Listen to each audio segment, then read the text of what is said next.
tipo de homem é você? Bom, né? Glória a Deus. A gente tem essa resposta de repente pronta quando perguntam pra gente que tipo de homem nós somos. A gente já imagina talvez uma certa arrogância na resposta. Espero que seu coração esteja aberto. Desde que a gente pisou aqui, Deus ele tem falado com a gente, Deus ele tem se feito presente. Quem orou aqui veio aqui na frente orar, não estava realmente concentrado ali de olho fechado orando, nem associei quem foi. Mas falou realmente, a presença de Deus está aqui e a gente precisa estar disponível para isso. Disponível para receber de Deus aquilo que Ele tem preparado para falar com a gente.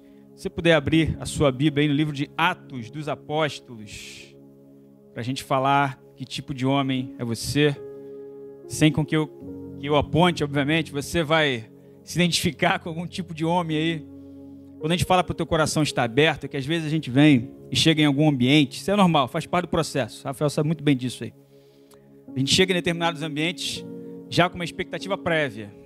Aí quando você chega no ambiente, aquela sua expectativa ela é cumprida, ela é aumentada, ela é diminuída, porque faz parte do nosso perfil olhar e imaginar um monte de coisa já. A gente já olha e vai ser assim, vai ser desse jeito, mas que você esteja com a sua mente, com o seu coração aberto, para que a poderosa palavra de Deus, porque se tem alguém que pode fazer alguma coisa por você na noite desse dia, certamente não é a pessoa que está com a mão no microfone.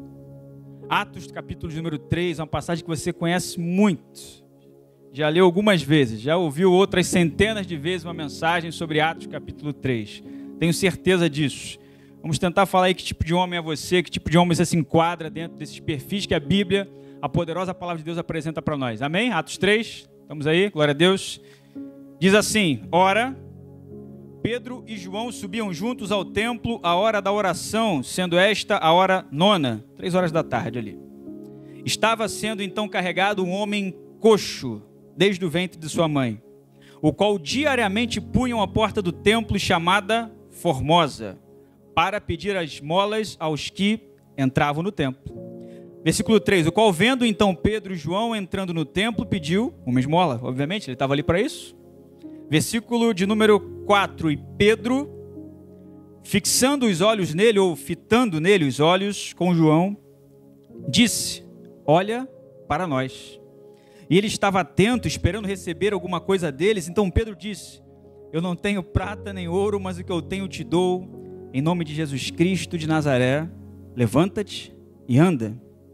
E ele, tomando pela mão direita, o levantou, e imediatamente os seus pés e ossos do tornozelo receberam força, e saltando ele se pôs em pé e andou e entrou com eles no templo, andando, saltando e louvando a Deus, e todo o povo o viu andando e louvando a Deus. Versículo 10, para a gente fechar, diz assim: reconheceram ser ele o que se assentava a pedir esmola à porta formosa do templo, e eles ficaram cheios de admiração e assombro pelo que lhe acontecera.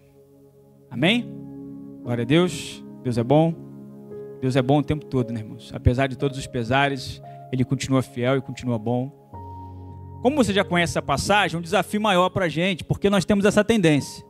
Quando a gente já conhece o texto, a gente já imagina tudo que vai acontecer. É quase que você fala assim: caramba, eu vim aqui para ouvir algo sensacional da parte de Deus, diferente. Atos 3 eu já tenho até de cor, sabia até decorado todos os versículos. Quando você olha para o versículo de número 2, eu vou pular o primeiro aqui, porque a gente tem Pedro e João ali, versículo 2. Qual a situação ali? 3 horas da tarde aproximadamente, hora 9, uma hora que era padrão para se ir até o templo naquele momento. Pedro e João estão caminhando. Diz o texto no versículo 2 que a primeiro tipo de pessoa que a gente enxerga aqui, o primeiro tipo de homem, talvez seja você, estou colocando homem genérico aqui, mas vamos entender que são aqueles que carregam. Obviamente, ele era coxo, desde o ventre da mãe, ele não podia ser levado até o templo, mas tem um grupo de pessoas que fazem esse trabalho por ele. Isso é até muito bom, se você olhar esse recorte, se você tirar isso do contexto, você vai olhar, ora, mas isso é muito bom ser aquele que carrega, é muito bom ser aquele que pode levar o necessitado até o templo. Faz parte, é muito interessante fazer isso, porque seria ruim, eu não estou dizendo que é nada ruim ser isso. Se eu estou apresentando para você, o primeiro grupo que a gente enxerga aqui são pessoas que carregam. Aquela pessoa que fala assim: tem como você fazer isso para me ajudar? Ela está pronta para fazer. Ela não questiona, ela não pergunta nada. Por um lado, isso é muito maravilhoso. Pode apresentar um coração disponível. Mas às vezes um coração disponível que não se disponibiliza a viver algo mais extraordinário, porque para ela basta carregar. Porque para ela basta ser aquele que conduz o outro a algum ambiente. Nós recebemos funções e nós estamos prontos a exercer, entendendo como isso sendo algo talvez da parte de Deus. Talvez, o texto não diz que eram sempre os mesmos que carregavam, mas talvez alguns pudessem se gabar de estar sempre sendo aqueles que ajudavam o coxo, já que era uma rotina com aquele coxo. E às vezes nós nos orgulhamos de uma agenda religiosa muito cheia. Há um ano atrás, né, que a gente está vivendo essa pandemia, mas um ano atrás, quando explodiu tudo isso, a gente pode colocar assim, eclodiu tudo isso, muitos pastores ficaram desesperados, muitos. Não desesperado pela ovelha em si, até porque a ovelha não é nossa, a ovelha é do Senhor. Não desesperados no sentido do cuidado com o outro, mas desesperados porque perderam o templo, uma vez que enxergavam como templo a alvenaria. Quando na verdade nós somos o templo, nós somos a igreja. Se a partir de amanhã baixar um decreto que é impossível mais você ir para a igreja, você deixa de ser crente por causa disso? Você perde seu relacionamento com Deus, sua intimidade com o Senhor? Às vezes temos uma agenda eclesiástica muito lotada, muito compromissada, de domingo a domingo. Somos estritamente e extremamente religiosos, mas nada espirituais. O primeiro grupo que enxergamos aqui são disponíveis para carregar o coxo, mas eles deixam o coxo no meio do caminho. Eles não resolvem o problema do necessitado. Eles não levam o necessitado até um encontro genuíno com aquele que pode resolver, porque você não pode resolver o meu problema. Eu não posso resolver o seu problema. E a nossa função aqui não é levar o outro até o Rafael, não é levar o outro até o Tiago, não é levar o outro até o João, não é levar o outro até o pastor Josué, é levar o outro até Jesus. Porque quem faz alguma coisa por nós é Jesus. Foi o que o Rafael falou aqui no início. Se a cada esquina tivesse uma igreja, até disse assim, não precisava ser a nossa não, é verdade. Se fosse uma igreja representando o reino, que maravilha seria. Continuando a leitura, quem sou eu para falar que você é apenas daqueles que carrega? Que tipo de homem é você? Só você pode dizer. Avançando a leitura, nós temos um outro grupo, obviamente, outro tipo, outro perfil, que é a figura do coxo. Para muita gente ele é o personagem principal na história. Algumas bíblias que têm subtítulos vão colocar lá o coxo, o paralítico. Outros vão destacar Pedro e João, a porta formosa. Fato é que quando você avança na leitura, diz que tinha um homem coxo desde o ventre da sua mãe, o qual diariamente punham a porta do templo, chamada Formosa, com o objetivo, diz o texto. Lucas faz questão de destacar para a gente, existia um propósito. Qual o propósito do coxo? Pedir esmolas. Era esse o propósito.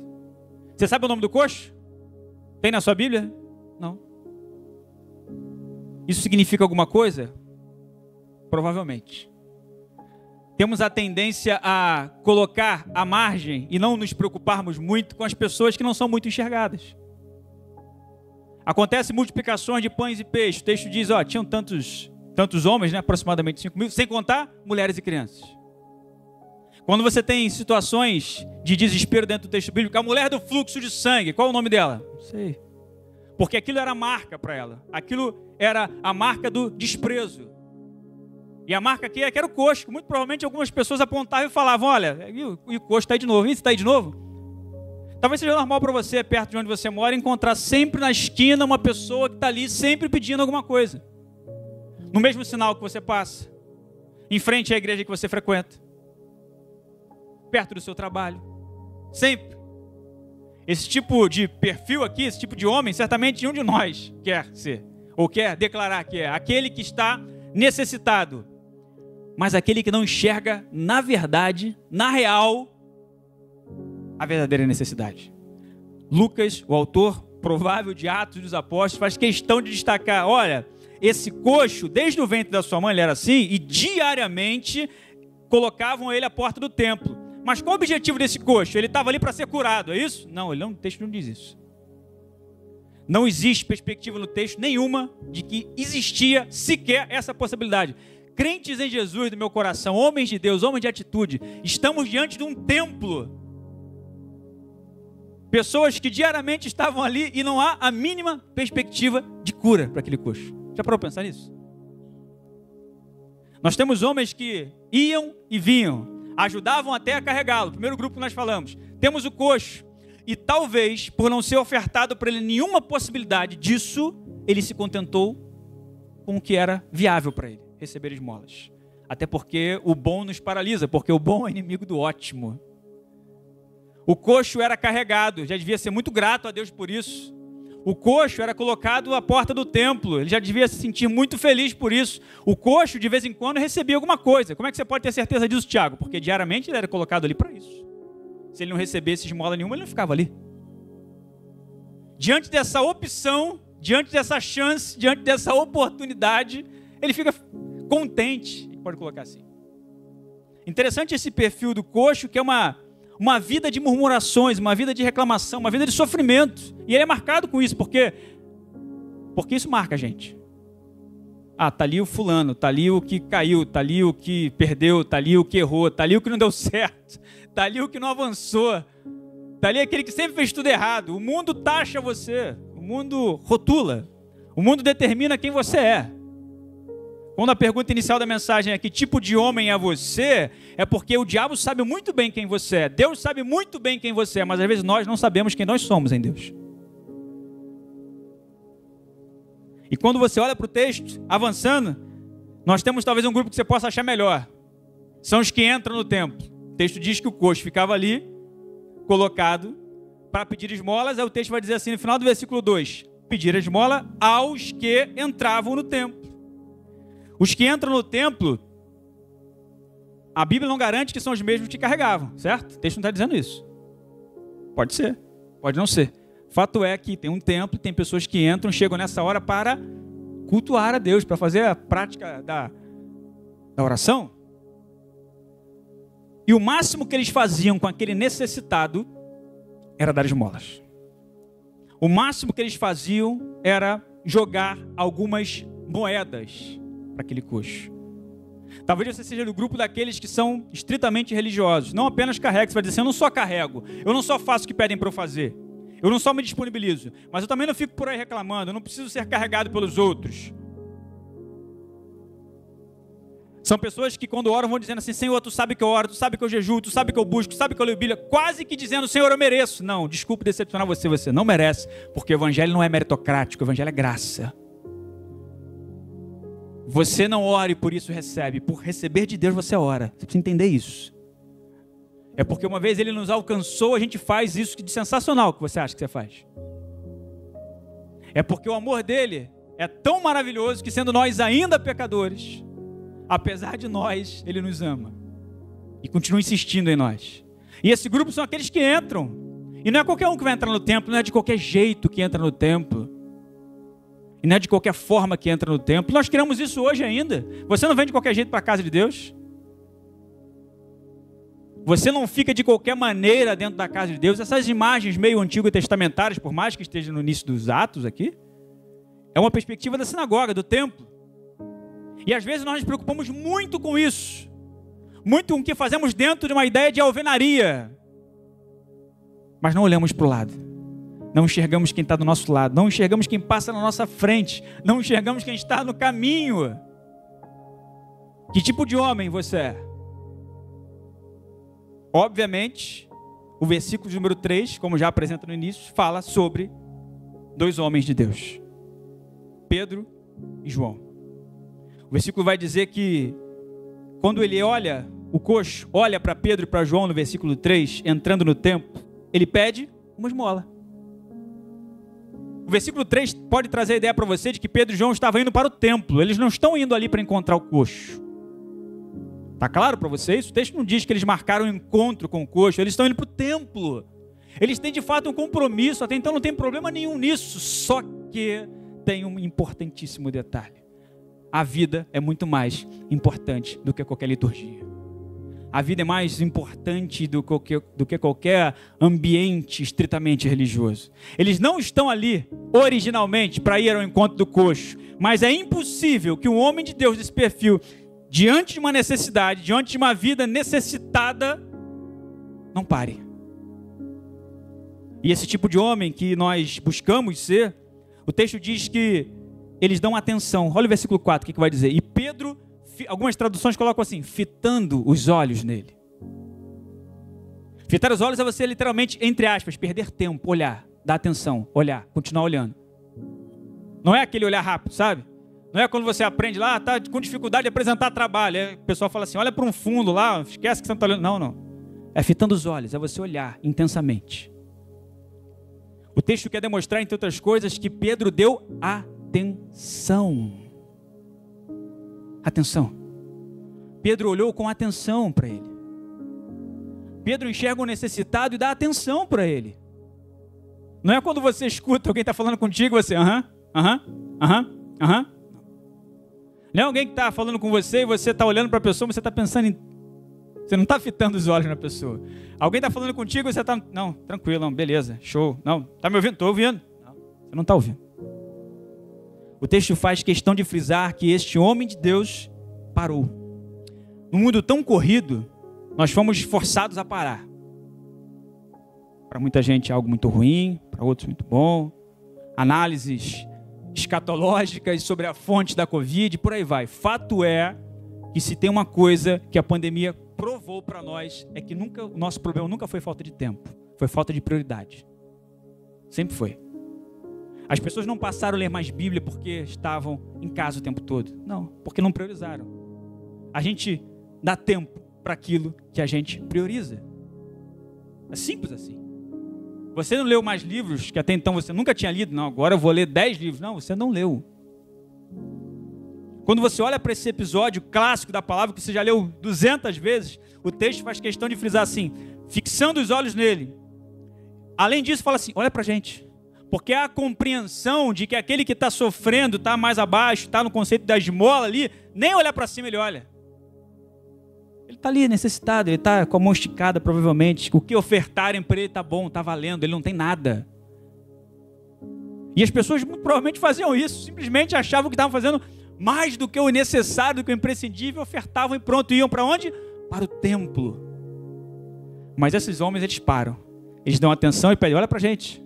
Não apenas eu quero olhar para você, eu quero que você me enxergue, eu quero que você olhe para nós. Pedro então vai dizer a frase clássica que você conhece aí. Eu não tenho nem prata nem ouro, mas o que eu tenho eu te dou. Em nome de Jesus de Nazaré, levanta-te e anda. Interessante porque o mundo espera algo de nós. Está no versículo 5. O versículo 5 faz questão de frisar isso. Ele estava atento, esperando receber alguma coisa deles. A cura, o levantar, não. As pessoas esperam algo de você. O que as pessoas esperam de você?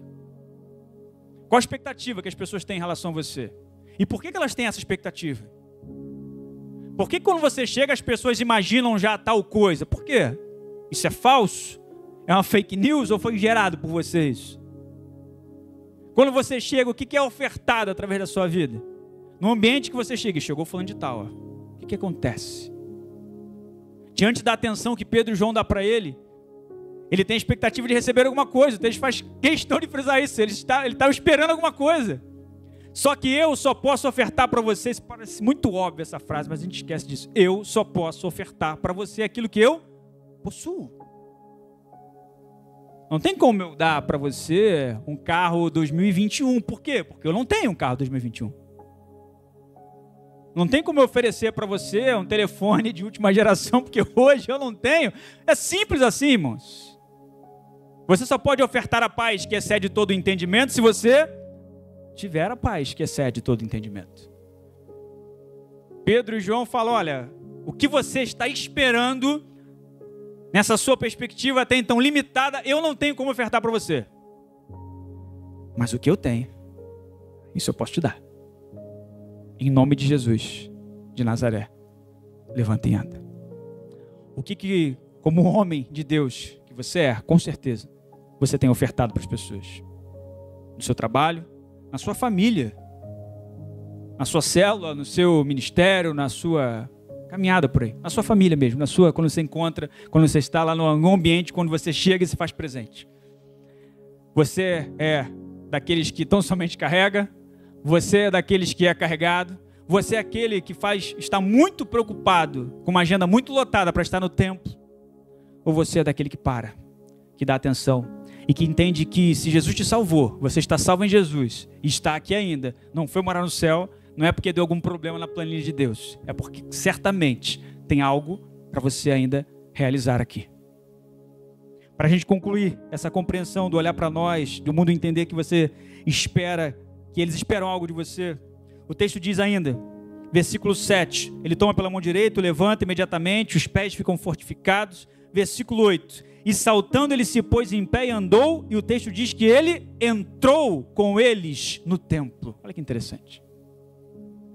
Se no início a perspectiva era tão somente a ideia de que o coxo bastava para ele receber algumas moedas, o completar do texto, o contexto em geral, traz para a gente a ideia de que ele queria muito mais, ele só não sabia que ele podia ter muito mais. Mas, irmãos, nós estamos diante de um coxo que o texto faz questão de frisar que diariamente era colocado ali.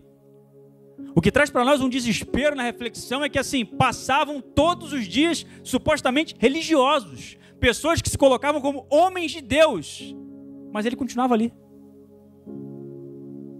Homens de Deus com uma agenda vazia de Deus. Está claro para vocês isso? Pessoas que se colocavam como homens de Deus, cheios de compromissos eclesiásticos, cheios de compromissos vazios. A igreja está cheia de gente que vem, senta, vê, ouve, chora, se emociona, mas quando sai, continua do mesmo jeito. Certamente que nós não queremos ser esse tipo de homem. Nós não queremos ser esse tipo de pessoa que não se preocupa. A nossa vida é tão corrida que hoje a gente passa, né? Fala assim, Rafael, beleza, tudo bem? Torcendo desesperadoramente para que o Rafael diga, beleza, tranquilo, porque se ele falar que não está bem, a gente já está lá na frente, a gente não está... Não é assim que acontece às vezes com você, quando você olha o telefone, você fala para sua esposa assim, o que foi? Fulano de tal, de novo. Fulano de tal, e não vou atender. Nós precisamos ser homens de Deus. Que tipo de homem você é? Muito mais do que a resposta pronta, eu sou o cara, eu sou homem de verdade. O que é ser homem de verdade para você? Ser homem de verdade em Deus, certamente, é se preocupar com aquele que necessita. Que Deus ele possa continuar abençoando poderosamente a sua vida. Palavra bem objetiva, bem direta. Deus tem colocado no nosso coração. E a pergunta fica para você, para que você responda para você mesmo. Que tipo de homem você pode ser? Agora, nós não podemos ser aquilo tão somente que você imagina, se você não viver o que Deus tem para você. Queremos o extraordinário de Deus. Isso é muito real para todo mundo. Essa pergunta é muito óbvia para todo mundo. Quem quer viver o extraordinário de Deus? Todos levantaram a mão. A questão é, às vezes estamos tão preocupados com aquilo que não é útil, que não temos tempo para ouvir aquilo que Deus tem para falar. Pedro e João têm a capacidade de parar e dar atenção para aquele coxo, porque aprenderam com o rei, aprenderam com o mestre. E o mestre ensinava, entre tantas outras coisas, que ele comia e bebia com qualquer pessoa, porque não existe pessoa qualquer para Jesus. Se teve jeito para você, se teve jeito para mim, tem jeito para qualquer pessoa que vive a experiência do nome de Jesus. Que Deus te abençoe de forma poderosa, que a gente continue caminhando, glorificando esse Deus que é tudo para nós, é tudo em nós. Amém?